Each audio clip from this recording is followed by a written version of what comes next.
Thank you all for joining me. All right, so around the world, we are watching something fascinating that's happening. Culture is now becoming a real economic engine. And Masa, I want to start with you.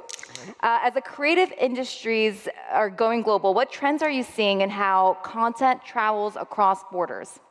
It's a good question. So I think, first of all, in a very interesting era of AI, the question is, what's the ability of human? And to me, as a dreamer, I think the ability of dreaming and imagination is the key of human asset. With that, I believe everyone can become super creative. So it's not just a handful of professionals who can produce creative content and deliver, but everyone has potential ability to share expressive ideas and cross borders with the internet and all the connectivity. Thank you, Masa. And Tony, I'm going to come to you next. You've led cultural transformations inside two major global companies, Fox and Sony. How critical is it to get that business culture right, in your opinion? It's everything. If you don't have your business culture correct, it's not going to work. If everyone in your company isn't pulling in the same direction, it won't work. Common sense and logic are really the core of any kind of a transformation, and that's what works. If you don't get it right, it's not going to be a good business, and you're not going to get the right results. So, common sense and logic, enthusiasm, common sense, logic, energy, all those things are what really make it work. I like it. It's a big recipe for success right there. Robby, I want to turn to you now because you've been vocal about gaming being quite a powerful cultural platform. How is the industry rewriting the economics of entertainment? Talk us through that. Sure. I think it's mainly because one of the things we've observed over the last 15 years or so is really how the game industry has kind of subsumed all other forms of entertainment in terms of levels of participation, thanks to mobile platforms, and just in terms of overall revenues. I mean, gaming globally is now about $210 billion, which puts it far in excess of, recorded film and music combined. And I think it's because, obviously, the advent of mobile has expanded distribution to billions of people, but also because that interactive culture is a way for us to really get engaged and involved in the medium in a different way. I think, His Royal Highness was talking about that this morning with respect to esports in the kingdom, and now we've seen recently, obviously, the investment by the PIF-led consortium into electronic arts, which now makes it, the biggest private equity deal in history, frankly, and that's in our sector. So I think it points to the transformative power of gaming in terms of a cultural and entertainment medium. And by the way, one of the generators of intellectual property for Sony Pictures has been PlayStation, games that have been very popular on PlayStation. Absolutely. Yeah, it blows my mind just how big the gaming industry has become. This brings us to tech. So, Tom, how are emerging technologies and AI, of course, changing a culture's ability to create economic value? So I think in terms of creating content, AI gives you the ability to generate a lot of really relevant, interesting, high production quality content very quickly at a low cost, but it's available beyond professional creators. So in the next few years, we will see millions of creators, storytellers, being able to create a feature-length film or a video game or anything that is a piece of content or an interaction that an audience member really wants to engage in.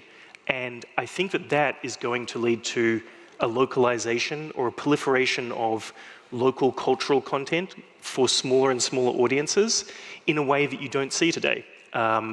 If you are trying to craft a movie, you have one shot to spend a couple $100 million telling one story. It kind of has to be for everyone. But if you could make 100 movies with the same budget, then you can tell lots of different stories with lots of different cultural, local content. And I think that's going to be really empowering, really interesting for global perspectives. I know you were telling me backstage, you and Tony have actually worked together.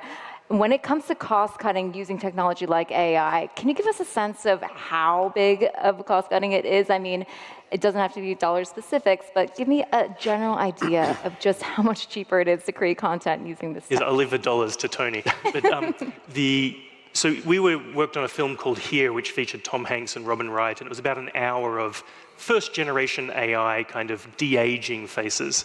And that's kind of 10 times cheaper than conventional CGI. But today, that's kind of 3 years ago. Today, you have AI generative models creating the entire scene. Background, foreground, performance, faces, voices. That's hundreds of times cheaper, to the point where you can kind of create an hour or 90 minutes of content of professional quality content for maybe $50,000. And that's a significant reduction, right, from? An indie film budget might be 5 to 10 million, and then a big budget film might be 200 million. Quite significant, I would say. Masa, I want to come back to you now. Have you seen kind of the past and the future blend in the way that it builds community for young people? I mean, I know, maybe the video gaming world sees this a lot. Right, so I think there are two answers to that. One is looking at real traditional cultural arts being transformed through digital media. One example that we have at our school, at Keio, is working together with Sabai City in Fukui Prefecture. And they're known for Japanese lacquer. Unfortunately, the Japanese lacquer industry is in decline because of the aging craftsmen and less attractive to the younger generation. So we were brought in to revitalize the industry through digital technology and redesign the whole production flow through iterative process of using 3D printers and other digital tools. Also opening up to non-Japanese kitchenware. So that kind of transformation of redefining what the industry used to be is one example. Outside of Keio, one thing I would like to bring in is the Super Kabuki, which is a very traditional performing arts in Japan, with the new technologies reinventing what Kabuki might be in the future. So these are the two examples of how to transform the past into the future. One example that I want to introduce again is the immersive experiences, which is outside of the screen space, but more like a physical environment that you walk in and you're immersed with interactive digital content. Well-known example is Borderless Museum in Tokyo. And so these new types of content category is emerging, and I think and I hope the younger generation will be attracted to pursue that path. Thank you, Masa. Robby, you've talked about how Web3 and digital ownership revive direct-to-fan models. Yep. What's an example you think that's about to make a real splash? So I think the thing that's interesting there is when we think about the proliferation of digital assets, we can think of them in terms of things that investors invest in, like Bitcoin or stable coins, but we can also think about it as tokenized content, because digital assets are an amazing way for us to kind of honor and distribute creator royalties and sort of honor content ownership. So if you think about it, take the typical game industry, right? We've become accustomed, particularly in mobile games over the last decade, to building huge user acquisition funnels because we're always looking for those true fans. So we bring tens of millions of players into a game to find that 2% of the players who actually spend money in those games.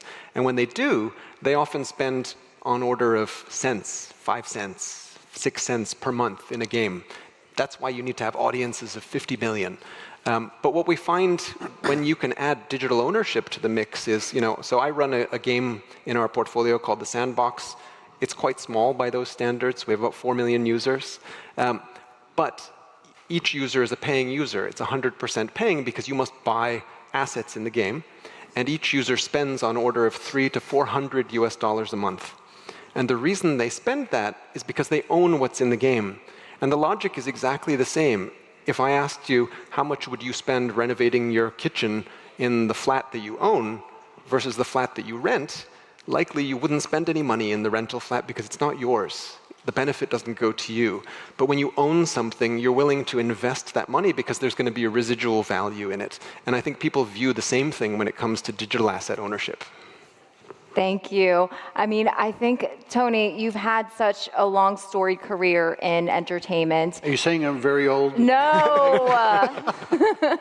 You are so young, of course. I mean, you became an Italian resident, right? Yeah, right. Just Yep. a couple of months ago. Yeah. Well, the future is long and bright, I'm sure.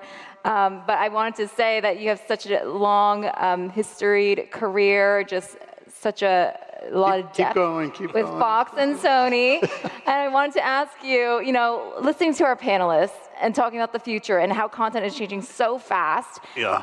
I mean, did you expect this? Is this something that you thought about when you were in the space? And I mean, how does it compare to when you were at Fox and making content? Well, completely different, obviously, and it's moving faster and faster all the time. I mean, you can throw so many statistics out about how much data is being generated today in a day is probably as much as in the 20s was in a year.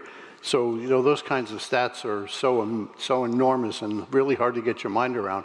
And the same thing is happening in the business in general. So the changes are happening so rapidly, it's hard to keep up with them, which means you need to focus and you need to be curious. The curiosity is really what drives the business today, and being able to be enthusiastic about it and trying to stay up with it. But it's all about focusing on what you really need to do with your business, individual business. If you don't focus and you get too far afield, you're going to have problems and not be very successful. If you imagine a future in 10 years, 15 years time, can you give us a picture of what you think entertainment would look like? Well, it'll be designed by the user, by the consumer. I don't know how that's going to come about, but the consumer will be determining how content is developed, how it's produced, and how it's consumed. So more power to the general audience. Totally, total consumer control. Tom, I mean, you've seen immersive experiences and the metaverse kind of redefine cultural capital. I mean, what project excites you currently? I think, just to add to Tony's point, it's the same kind of thing. You'll have content experiences which kind of blend between entertainment and gaming, and they will be highly immersive and dynamic and responsive. So then they'll encompass IP that we don't traditionally think of as entertainment. So if you were to take all the players from a sports league, maybe there are thousands of footballers or something like that, you could have immersive, interactive conversations, experiences. They could be in the movies that you're watching, and you could be talking to them. They can't make that kind of content because they don't have enough time. It's a big drag on them. So you can kind of open up a world of content and entertainment and experiences featuring people with audiences, sports people, anybody that you can imagine. And then you can place those in worlds which really are responsive to your imagination. So kind of anything that the user wants, that the user needs. And that makes it very, very relevant and customized and personalized. And I think that will drive monetization and engagement in a much bigger way than you get out of entertainment today.